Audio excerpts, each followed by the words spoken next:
So, hello everyone. I welcome you all to the Insight SSB YouTube channel. Today, on a very high demand of the we are bringing your last minute economics revision.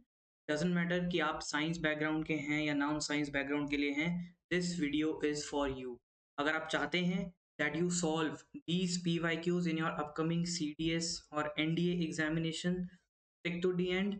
ये video आपके लिए ही होने वाली है. After carefully examining all the PYQs, we have selected some of the most important topics for economics जिसको हम MCQ के through revise करने वाले हैं. This session will be a marks booster for you. ठीक है, इस यहाँ से आपको मार्क्स 100% गेन होने वाले हैं. आज तक देखना, अच्छे से confidence boost. So the first question is, detergent is an example of which type of market? So the correct answer is option number C. It is an example of monopolistic competition, यानी कि monopolistic market का ये example है. तो जो forms of market है वो आपसे बार बार CDS एग्जाम में, NDA एग्जाम में पूछा जाता है. तो हम इसके कुछ कैरेक्टरिस्टिक्स फीचर्स पढ़ लेते हैं. तो what is perfect competition? Perfect competition एक इस तरीके का कंपटीशन है जहाँ पे नंबर ऑफ फर्म्स, यानी कि इसको मैं ये भी कह सकता हूँ number of sellers are infinite. ठीक है, नंबर ऑफ सेलर्स भी इनफाइनाइट है एंड नंबर ऑफ बायर्स भी इनफाइनाइट होते हैं. There is none market power. Price elasticity भी परफेक्ट इलास्टिक है. प्रोडक्ट में कोई डिफरेंशिएशन भी नहीं होता. मतलब जितने भी फर्म यहाँ पे जो अपना प्रोडक्ट सेल करते हैं वो सारे एक जैसे ही प्रोडक्ट सेल करते हैं. कोई प्रॉफिट मार्जिन नहीं होता और एफिशिएंसी भी हाई होती है. कोई ट्रांसपोर्टेशन कॉस्ट भी नहीं होती. तो आप इन कैरेक्टरिस्टिक्स फीचर्स को जानने के बाद आपको ये लग रहा होगा कि यार ऐसी तो कोई कंडीशन रियल मार्केट में एग्जिस्ट करती ही नहीं. That is why perfect competition is an imaginary situation. ठीक है, जितने भी फॉर्म्स ऑफ मार्केट है उसमें से सिर्फ परफेक्ट कंपटीशन ही ऐसा है जो एक इमेजिनरी सिचुएशन है. Next is monopolistic competition. ये इस तरीके का मार्केट होता है जहाँ पे नंबर ऑफ सेलर्स, सामान बेचने वाले लोग तो बहुत सारे होते हैं, खरीदने वाले भी बहुत सारे होते हैं. There is limited market power. मतलब मार्केट पावर का मतलब होता है कि कोई फर्म के पास ज्यादा पावर हो, किसी फर्म के पास ज्यादा पावर हो, सबके पास पावर सेम ही रहती है लगभग. बहुत ही ज्यादा हाई इलास्टिसिटी होती है डिमांड की. प्रोडक्ट में डिफरेंशिएशन भी बहुत ज्यादा होता है एंड प्रॉफिट्स का मार्जिन एक्सेस भी होता है, कम भी होता है and there is limited efficiency. तो इस प्राइस मेकर का क्या मतलब होता है कि the consumer base decides the price. ठीक है, कंज्यूमर प्राइस को डिसाइड करता है, यहाँ पे कंपनी प्राइस को नहीं बना. तो मोनोपोलिस्टिक कंपटीशन ये इस तरीके का मार्केट है जिसको आप डेली लाइफ में देखते हो. For example, you go and purchase a pen. आप एक 10 रुपए का एक पेन खरीदने गए हो, तो उसी प्राइस रेंज में आपको almost 50 different types of pen you will see. किसी की अलग शेप होगी, की अलग शेप होगी, बट है सब वो पेन ही. तो this is example of monopolistic competition. फिर आता है monopoly.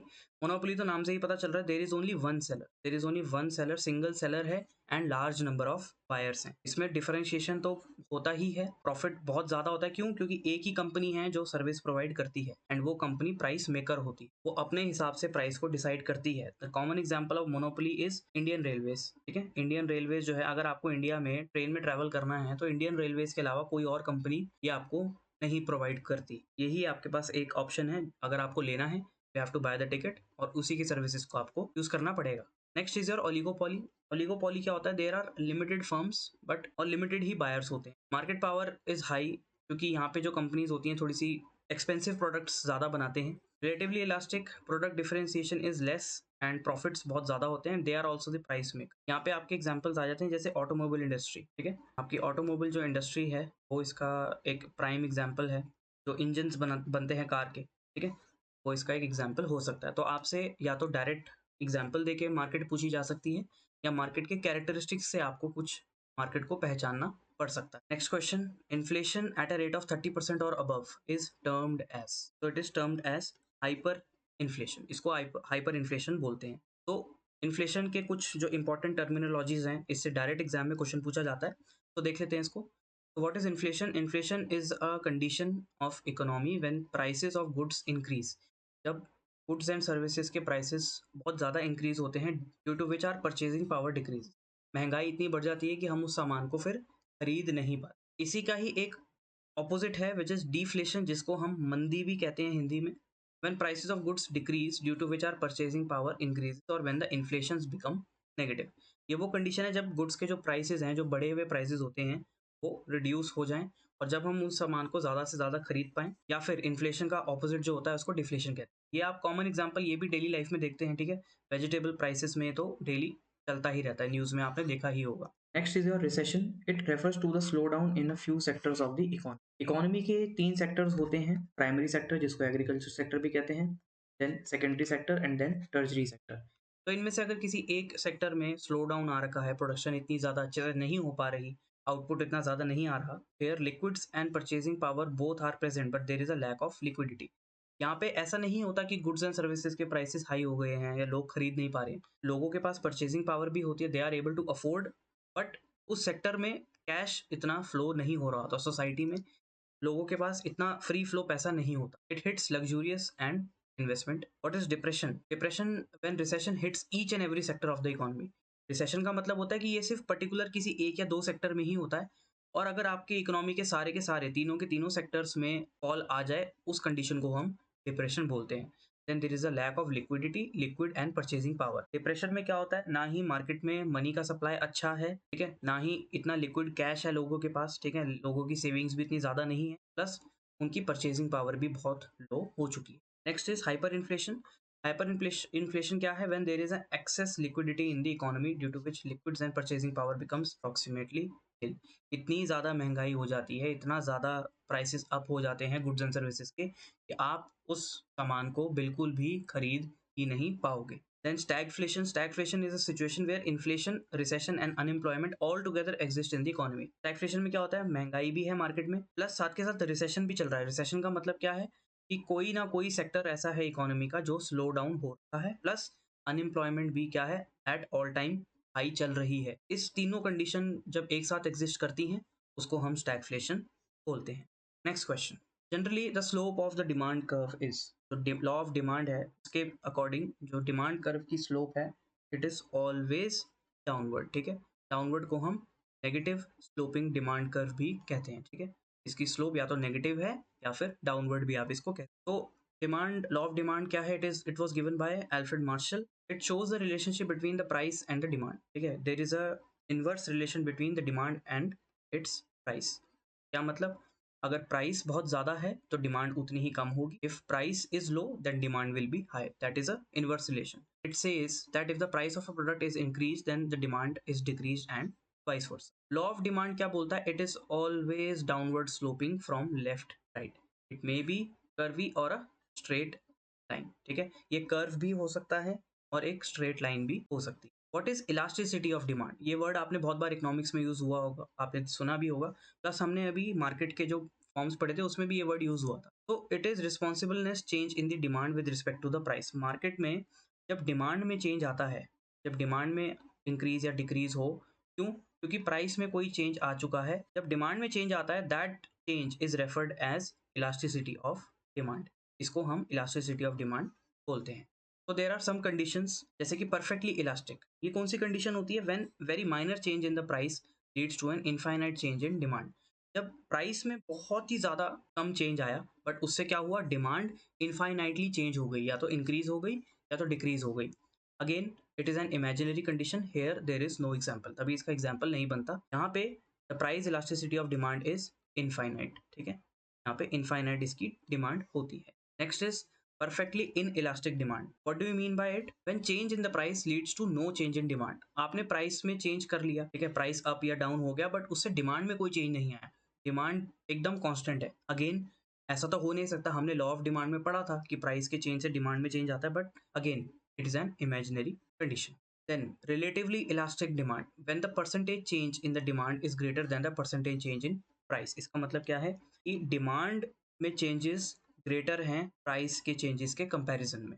For example luxury item like car, any particular item like brand Amul वगैरह, ठीक है, आपकी प्राइस में उतना चेंज नहीं आया बट डिमांड में चेंज ज़्यादा आ गया, दैट इसको रिलेटिवली इलास्टिक डिमांड कहते हैं। इसमें इलास्टिसिटी ऑफ डिमांड क्या है, वो ग्रेटर देन 1 होती है। Fourth is relatively in elastic demand, when the percentage change in price is greater than percentage change in demand. यहाँ पे price is greater than demand, ठीक है। Basic needs like medicine, salt, milk, इसका मतलब ये होता है कि अगर इनकी प्राइस में कोई चेंज भी आ गया, मान लीजिए मेडिसिन बहुत ज़्यादा महंगी हो गई, तब भी मजबूरी है कि लोगों को उसको खरीदना ही पड़ेगा, कि डिमांड प्राइस से ज़्यादा इंक्रीज या डिक्रीज नहीं हो सकती। And last is unitary elastic. Unitary elastic का मतलब होता है जब price is equal to demand, जो प्राइस में चेंज आया that change is equal in demand, इस कंडीशन को हम यूनिटरी इलास्टिक बोलते हैं। It is again an imaginary condition. यहाँ पे जो इलास्टिसिटी ऑफ डिमांड है that is equal to, next question, if the cost of production will be high then the supply will be, the answer is less. Supply क्या हो जाती है, कम हो जाती है, ठीक है। लॉ ऑफ सप्लाई ये कहता है, लॉ ऑफ सप्लाई क्या कहता है, that the price and supply has a direct relation. Demand में इन्वर्स होता है, सप्लाई में डायरेक्ट होता है। और एक चीज और मैं आपको बताना चाहूंगा, जो सप्लाई कर्व होता है, सप्लाई कर्व जो होता है it is always upward sloping, ठीक है, ये हमेशा अपवर्ड स्लोपिंग ही होता है। तो इस तरीके से बनता है सप्लाई कर्व, इस तरीके से बनता है डिमांड कर्व। जहाँ पे ये दोनों कर्व इंटरसेक्ट करते हैं, this point is known as price equilibrium, को हम प्राइस इक्विलिब्रियम कहते हैं। दैट इज व्हेन सप्लाई और डिमांड एक दूसरे को मीट करती हैं, यहीं पर ही क्या डिसाइड होता है, कंज्यूमर प्राइस। कंज्यूमर प्राइस दोनों सप्लाई और डिमांड के ऊपर dependent. Next question, consider about central bank. It is controller of credit, lender of large debt or creator of credit. So the correct answer is C, all of the above. Central bank का मतलब RBI, RBI के सारे functions होते हैं। ये controller of credit भी है, credit का मतलब मनी सप्लाई, ये मनी सप्लाई को कंट्रोल करता है, इंक्रीज और डिक्रीज कर सकता है। It is a lender of last resort का मतलब होता है कि किसी बैंक का दिवालिया निकल गया या वो बैंक होने वाला है, तो लोगों का मनी सेफ गार्ड करने के लिए या उस बैंक की हेल्प करने के लिए आरबीआई आता है। And it is the creator of credit, money को जनरेट भी आरबीआई ही करता है। तो आरबीआई से रिलेटेड हमें कुछ इसकी मॉनेटरी पॉलिसीज पढ़नी होती हैं, ठीक है। तो व्हाट आर दीज टर्म्स, ये टर्म्स भी आपसे डायरेक्टली एग्जाम में पूछी जाती हैं। Repo rate, the rate at which RBI lends short term loans to the commercial bank, here the keyword is short term. बहुत सारे बच्चे bank rate and repo rate में कंफ्यूज रहते हैं।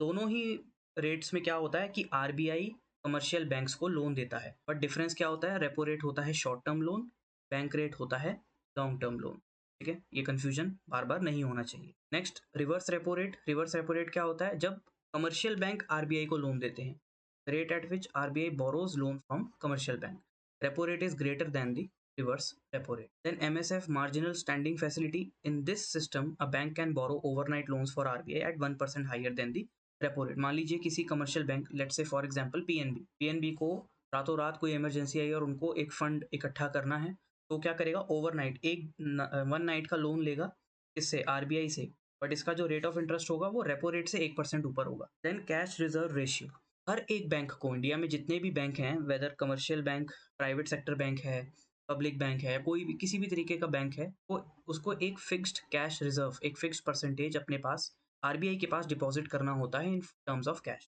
ये कंपलसरी है, और जो भी डिपॉजिट है वो कैश में होना चाहिए, इसके ऊपर कोई इंटरेस्ट नहीं मिलता, ठीक है। कैश डिपॉजिट के ऊपर कि आरबीआई इंटरेस्ट देगा, ऐसा नहीं होता। सिक्योरिटी होती, ये क्यों रखा जाता है, ताकि मान लीजिए वो बैंक अगर बैंकरप्ट हो गया तो लोगों का कुछ परसेंटेज मनी रिटर्न करने के लिए वही पैसा यूज होता है।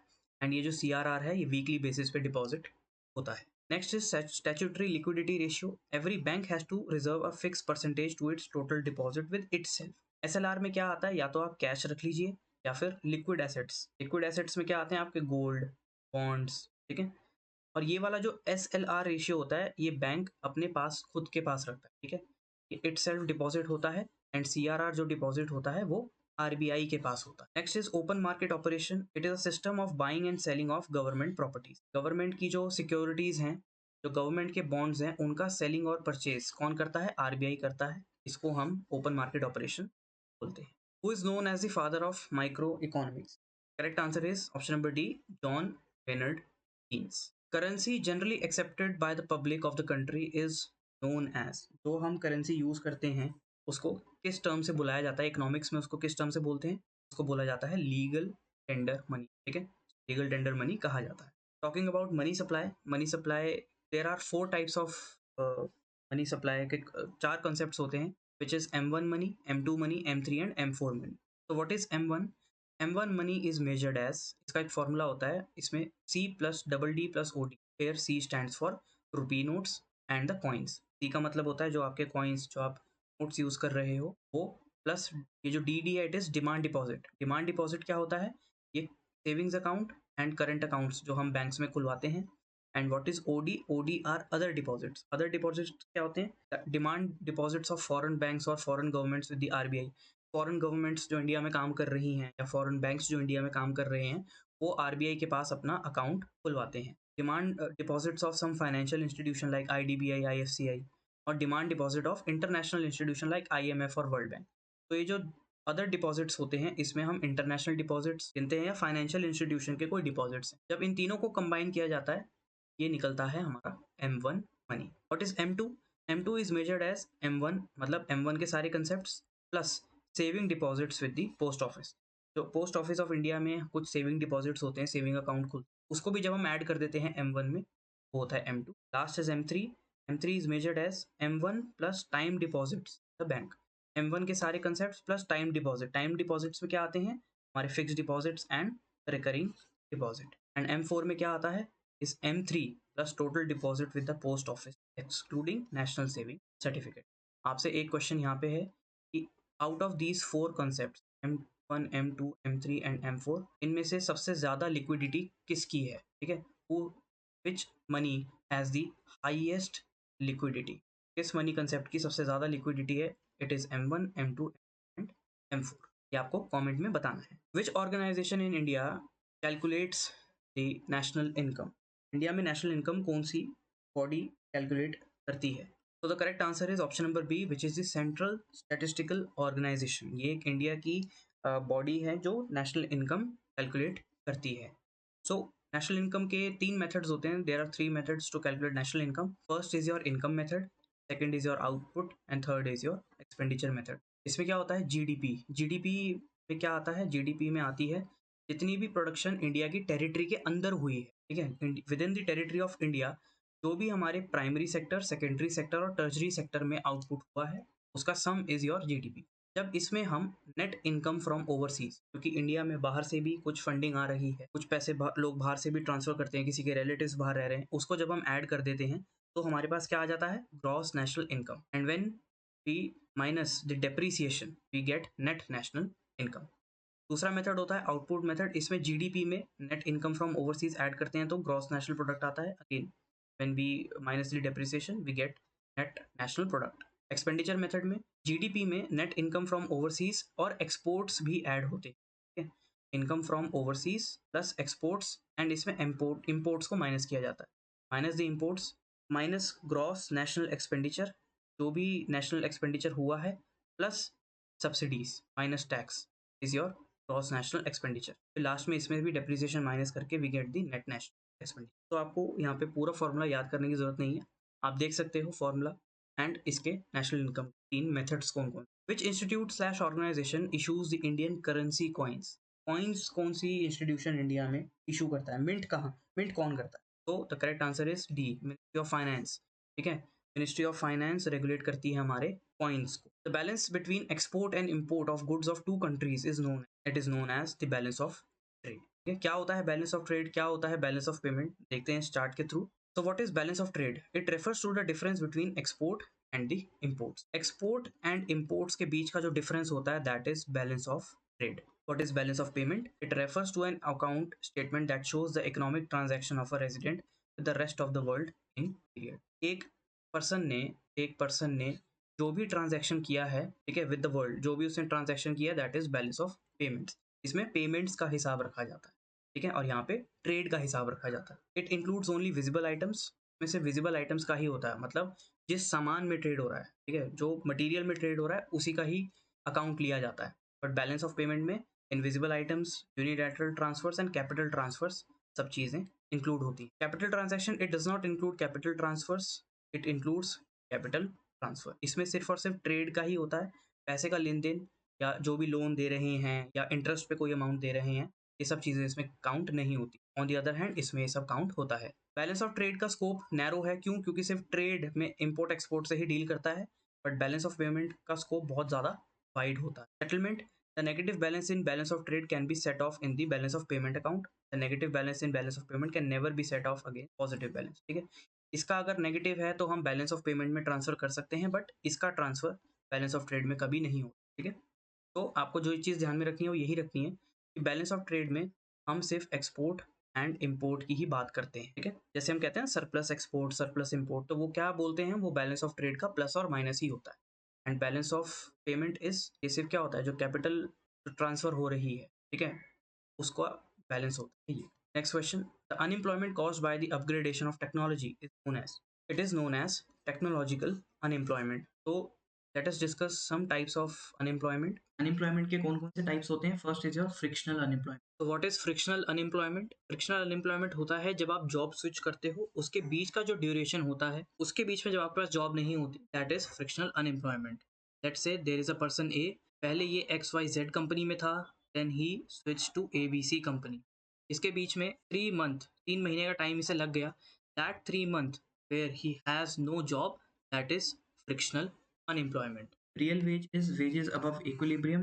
वॉलंटरी अनएम्प्लॉयमेंट क्या होता है? When people choose to stay out of employment on their own, जब अपनी खुद की इच्छा से वो लोग जॉब नहीं करना चाहते। स्ट्रक्चरल अनएम्प्लॉयमेंट होता है when you have wrong skills.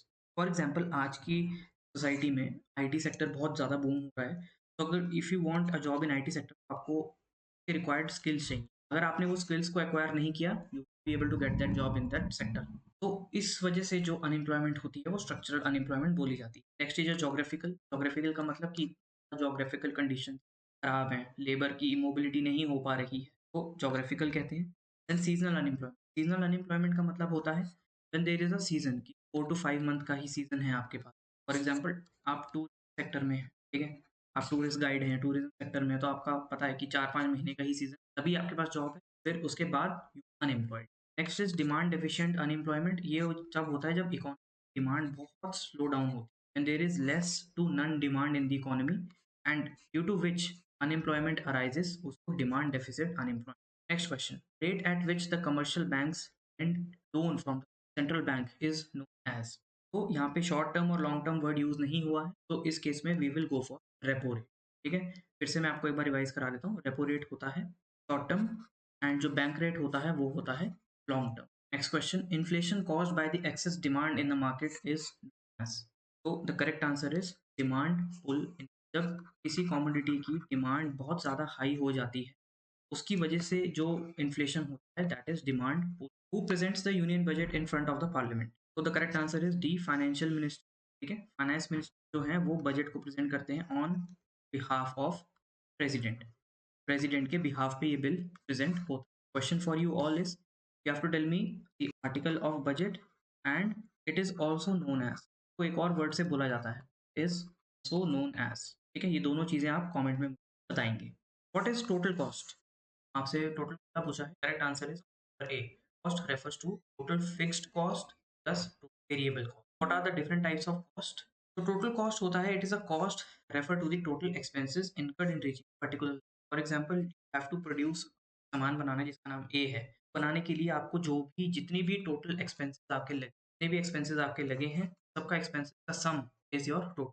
तो what are different types of cost? एक होता है opportunity cost incurred for losing next best alter. Example, you have option A and option B. Option A अब आपके पास नहीं है, तो ऑप्शन बी के ऊपर आपने जो पैसा खर्च किया है, the next best alter, that cost is known as. Second is actual cost. Actual cost is the amount paid as oppose estimated cost. आपने एस्टिमेट करके चला था कि मेरा 10 लाख रुपीज का एक्सपेंस होगा, बट एक्सपेंस आपका 9 लाख का ही हुआ, तो the actual cost was 9 lakh. Fixed cost क्या होता है? It is a cost that remains unchanged irrespective of the output level sales revenue. For example, आपकी एक कंपनी है एक्स वाई जेड, उन्होंने 1 मंथ में 1 करोड़ की सेल, आपको 10 एम्प्लॉयज़ को सैलरीज पे करनी है।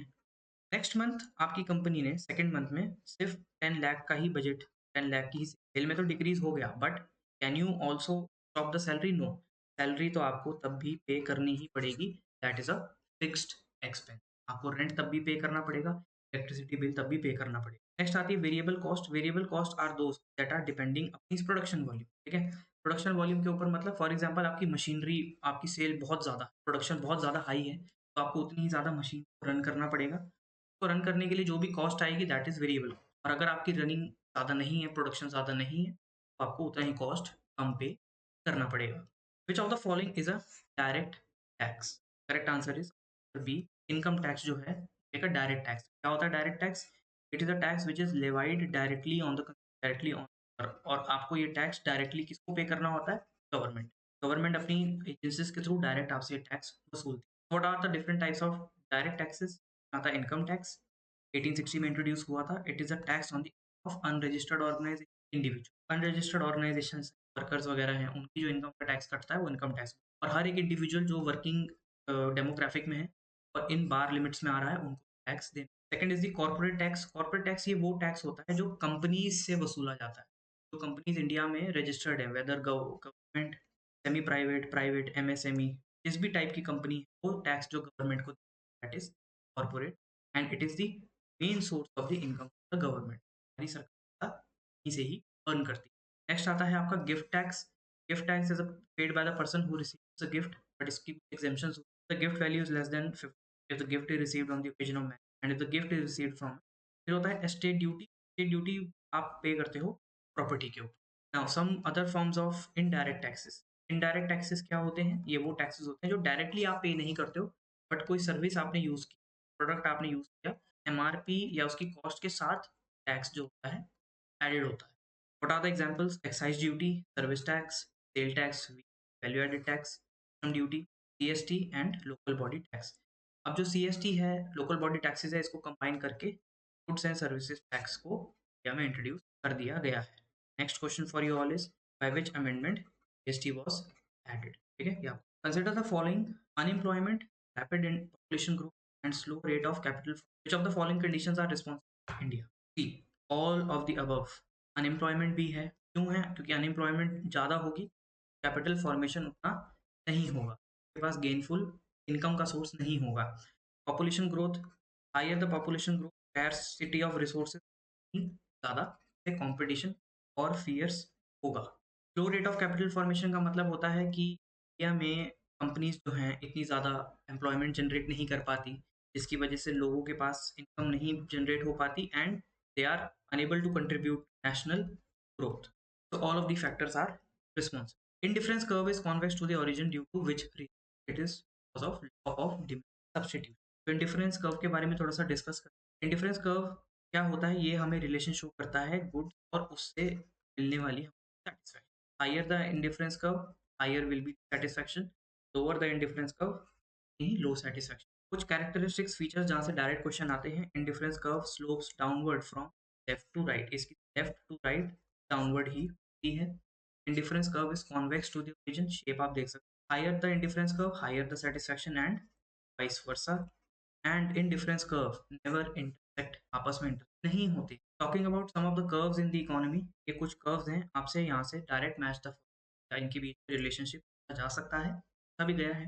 First is Lorenz curve. Lorenz curve Max ओर गया था 1905 में। It shows the relationship between income and inequality. आपको सिर्फ रिलेशनशिप रखना, इनकम एंड इनइक्वालिटी के बीच में रिलेशन शो करता है। Then Phillips curve. Phillips curve was given by William Phillips in 1950। It shows the inverse relation unemployment and inflation. क्या होता है? सबसे पहला इनवर्स रिलेशन किसमें? Unemployment and inflation. Then Kuznets curve by Simon Kuznets in 1950s shows the relationship between growth and inequality के बीच में, and then Laffer's curve given by Arthur Laffer in 1970 shows the relation between taxation and revenue, tax and revenue. Then J curve is related with the time path of country trade balance। इसका मतलब country के imports and exports के बीच का है। इसका नाम J curve क्यों है? क्योंकि आप देख सकते हैं generally the shape is J shape का ही ये कर्व होता है। Which of the following organizations sets the minimum support price for farmers? तो इंडिया में ministry of agriculture cost and prices एक ऑर्गेनाइजेशन है जो मिनिमम सपोर्ट प्राइस पे करता है फार्मर्स को। तो next question is who gave the theory of income and employment? Income and employment की थ्योरी किसने दी थी? तो the correct answer is option number A, he was John Maynard Keynes. So with that we have successfully completed our economics revision. I hope ये session आपके लिए informative रहा होगा। लास्ट मिनट में आपको थोड़ा सा कॉन्फिडेंस मिला होगा while you do your economics question. So from my side and from inside SSB family, wish you all the very best for your upcoming CS and NDA examination. For all this exam, bye bye, take care, Jai Hind.